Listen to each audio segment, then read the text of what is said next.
ఆదివాసీలు మరో ఉద్యమానికి సిద్ధమవుతున్నారు. గళం ఎత్తేందుకు రంగం సిద్ధం చేసుకుంటున్నారు. న్యాయమైన డిమాండ్లు నెరవేర్చాలని రేవంత్ సర్కార్కు అల్టిమేటం ఇవ్వబోతున్నారు. ఇచ్చిన హామీలు అమలు చేయాలని డెడ్లైన్ విధించబోతున్నారు.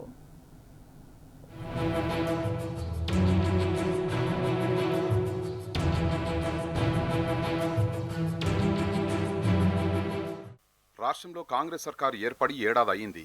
పీసీసీ అధ్యక్షుడిగా ఉన్న సమయంలో రేవంత్ రెడ్డి ఇంద్రవెల్లి అమరవీరుల స్మారక స్తూపాన్ని సందర్శించారు. ఆదివాసీల న్యాయమైన డిమాండ్లను నెరవేరుస్తామని హామీ ఇచ్చారు. అయితే అధికారం చేపట్టి ఏడాది అయినా ఆదివాసీల వైపు కన్నెత్తి చూడడం లేదు. ఆదివాసీల న్యాయమైన డిమాండ్లను తీర్చడం లేదు. దీంతో కాంగ్రెస్ సర్కారు వైఖరేంటో ఆదివాసీలకు అర్థమైంది. డిమాండ్లు నెరవేర్చడంలో ఆలస్యం చేస్తున్నారని గ్రహించారు. ఆదివాసీ హక్కుల పోరాట సమితి తుడుందెబ్బ, గోండ్వానా పంచాయతీ రాయ్ సెంటర్ సహా మిగతా తెగలు ఇంద్రవెల్లిలో ఆదివాసీ అస్తిత్వ పోరు గర్జన పేరుతో బహిరంగ సభ నిర్వహించారు. గిరిజనుల సమస్యలపై తీర్మానాల్ని ప్రవేశపెట్టి ఆమోదించారు.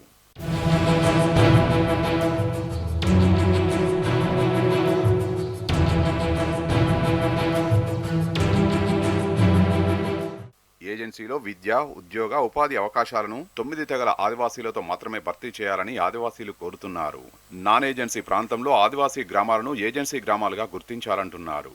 5వ షెడ్యూల్ ప్రాంతంలో 1/70 పెసా చట్టాలను పకడ్బందీగా అమలు చేయాలని డిమాండ్ చేస్తున్నారు. ఆదివాసీలు సాగు చేసే పోడు భూములకు హక్కుపత్రాలు ఇవ్వాలంటున్నారు. ప్రభుత్వ భూముల్లో గుడిసెలు వేసుకుని ఉంటున్న పేదలకు పట్టాలు ఇవ్వాలని కోరారు. విద్య, వైద్య, మౌలిక సదుపాయాలు కల్పించాలని సభలో తీర్మానించారు.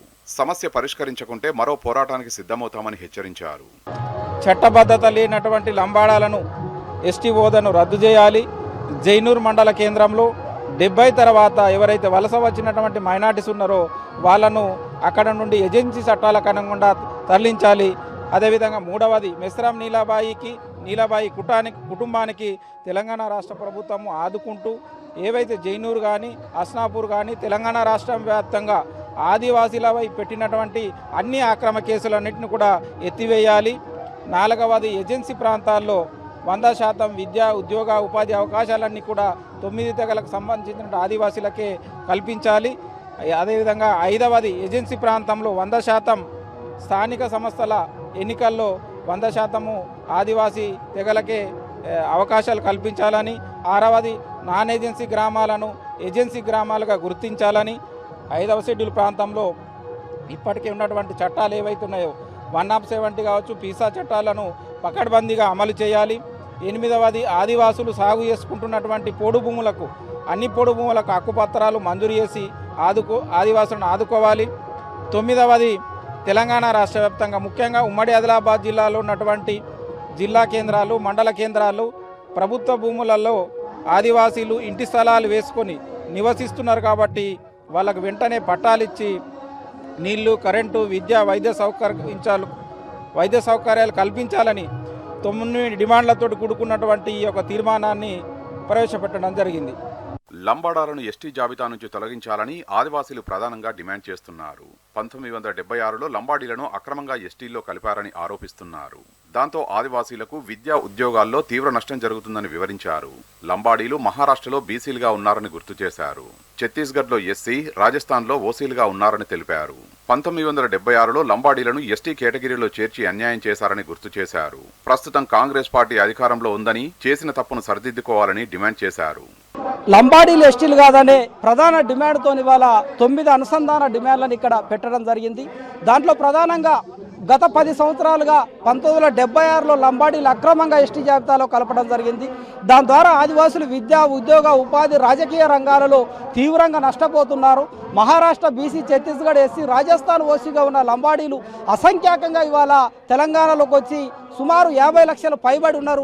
కాబట్టి 1976లో లంబాడీలు ఎస్టీ జాబితాలో కలిపి ఆదివాసీలకు అన్యాయం చేసిన కాంగ్రెస్ పార్టీ ఇవాళ అధికారంలో ఉన్నది కాబట్టి నాడు జరిగిన తప్పుని ఇవాళ సరిదిద్దుకొని ఇవాళ ఒక ప్రత్యేక జ్యుడిషియరీ కమిషన్ను నియమించి ఆదివాసులకు న్యాయం చేయవలసిన బాధ్యత ఉందనేది ఇవాళ మొదటి తీర్మానంగా ఇవాళ యొక్క సభలో చేయడం జరిగింది.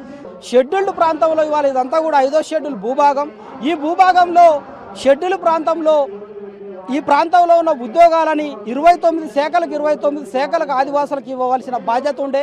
కానీ ఇవాళ ఏజెన్సీ డిఎస్ఎల్ని కాంగ్రెస్ ప్రభుత్వం ప్రకటించకుండా ఇవాళ జనరల్ మెగా డిఎస్సీలు ఇచ్చుడుతోని ఆదివాసీ నిరుద్యోగులంతా కూడా తీవ్రంగా నష్టపోయే పరిస్థితులు ఉన్నాయి. కాబట్టి ఇమీడియట్లీగా 29 శాఖల జీవోల్ని చట్టం చేసి ఏజెన్సీ సర్టిఫికెట్ల ద్వారా ఐటీడీ ద్వారా భర్తీ చేయాలనేది రెండవ డిమాండ్గా పెట్టడం జరిగింది. గత 2017 నుంచి 2024 వరకు కూడా మేము అనేక సార్లుగా దశల వారీగా శాస్త్రీయ పద్ధతిలో రాజ్యాంగబద్ధంగానే చట్టబద్ధత లేని లంబాడలను ఎస్టీ హోదాను రద్దు చేయండి అని చెప్పేసి సమగ్ర నివేదికతో ఈరోజు అత్యున్నత న్యాయస్థానం పరిధిలో మా కేసు ఉంది. కాబట్టి మేము ఒకటే అడుగుతా ఉన్నాం, 1976లో విద్యాపరంగా తాత్కాలికంగా లంబాడీలను గిరిజనులు తాత్కాలిక లంబాడి గిరిజనులను చేర్చడం జరిగింది. అది ఏది 1976లో కాంగ్రెస్ ప్రభుత్వమే వాళ్ళని తాత్కాలికంగా ఏర్పాటు చేశారు, అంటే గిరిజనులుగా ఏర్పాటు చేశారు. కాబట్టి ఈరోజు 2024 కూడా తెలంగాణ రాష్ట్రంలో కాంగ్రెస్ ప్రభుత్వమే ఉంది. కాబట్టి లంబాడీలు ఎస్టీ కాదని చెప్పేసి ఆదివాసీ పక్షాన మేము మాట్లాడుతున్నాం. కాబట్టి ఇదే కాంగ్రెస్ ప్రభుత్వం వీళ్ళపైన సమగ్ర విచారణ చేసి అత్యున్నత న్యాయస్థానానికి తగు సమాచారం అందించాల్సినటువంటి అవసరం ఉంటుంది. కాబట్టి లంబాడీల వల్ల మాకు రావాల్సినటువంటి రిజర్వేషన్ మొత్తం వాళ్ళే తీసుకున్నారు. మేము చాలా అభివృద్ధికి దూరం ఉన్నాం. కాబట్టి వాళ్ళు లంబాడీసే కాదు. కాబట్టి వాళ్ళు లంబాడీ ఎస్టీ జాబితాలో వాళ్ళని తొలగించిన తర్వాతనే ఆదివాసీ సమాజంలో ఏబిసిడి వర్గీకరణకి ఆదివాసీ సమాజంలోనే ఏబిసిడి వర్గీకరణకి మేము అనుమతిస్తాం. కాబట్టి లంబాడీలతో కలిసి మేము ఏబిసిడి వర్గీకరణకి మేము ఆమోద ముద్రం తెలపమని చెప్పేసి ఈరోజు సభా వేదికగా మీ ద్వారా ఈ ప్రభుత్వాలకి విజ్ఞప్తి చేస్తా ఉన్నాం. జల్ జంగల్ జమీన్ నినాదంతో పోరాడిన ఆదివాసీలను పొట్టన పెట్టుకుంది కాంగ్రెస్ పార్టీయేనని నేతలు ఆరోపించారు.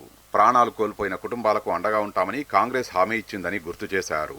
ఇందిరమ్మ ఇల్లు 5 లక్షల రూపాయల ఎక్స్గ్రేషియా ఇవ్వలేదని ఆవేదన వ్యక్తం చేశారు. ఆ 15 మంది కుటుంబాన్ని కూడా ఇంతవరకు మేలు చేయలేదు. అమరుల సాక్షిగా వచ్చిన రేవంత్ రెడ్డి గౌరవ ముఖ్యమంత్రి గారు కాకముందు ఒక హామీ ఇచ్చిండు, వచ్చిన తర్వాత ఒక హామీ ఇచ్చిండు. ఆ కుటుంబాలకు డబుల్ బెడ్రూమ్ ఇల్లు లేవు. ఆ కుటుంబాలు 5 లక్షల ఎక్స్రేస్ ఇస్తున్నాడు. అలాంటి కుటుంబానికి ఆదుకోలేని పరిస్థితి ఉంది. ఇక్కడే రెక్కాడితే డొక్కాడని పరిస్థితిలో ఆదివాసీ 9 తెగలు ఉన్నాయి. భూమి ఉంటే పట్టలేదు, పట్టుంటే భూమి లేదు. చూతా మాటలు చెప్పి ఇవాళ కాంగ్రెస్ ప్రభుత్వం గడ్డనెక్కింది.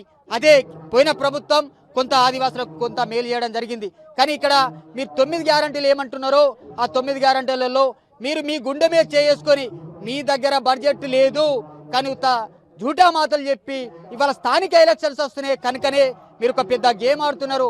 మీకు రాజకీయ సమాధి చేయడానికి మా ఆదివాసీ తుడుము దెబ్బ కావచ్చు, ఆదివాసీ జేసీ కావచ్చు, మా ఆదివాసీ 9 తెగలు ముందుంటాయని ఈ ప్రభుత్వాన్ని హెచ్చరిస్తున్నాం. కానీ మా ఆదివాసుల భక్తులు మా గూడలు మారినాయా, ఇంద్రం ఇల్లు వచ్చినాయా, మాకు సీసీ రోడ్లు ఉన్నాయా, డబుల్ బెడ్, మా విద్యార్థులకు ఉద్యోగులు ఉన్నాయా, మాకు డిఎస్సీ వేయండి, స్పెషల్ డిఎస్సీ. తమ న్యాయమైన డిమాండ్లపై రేవంత్ సర్కార్ స్పందించాలని ఆదివాసీ నేతలు స్పష్టం చేశారు. లేదంటే పోరుబాట తప్పదని హెచ్చరించారు. అవసరమైతే నిరాహార దీక్ష చేపడతామని తేల్చి చెప్పారు.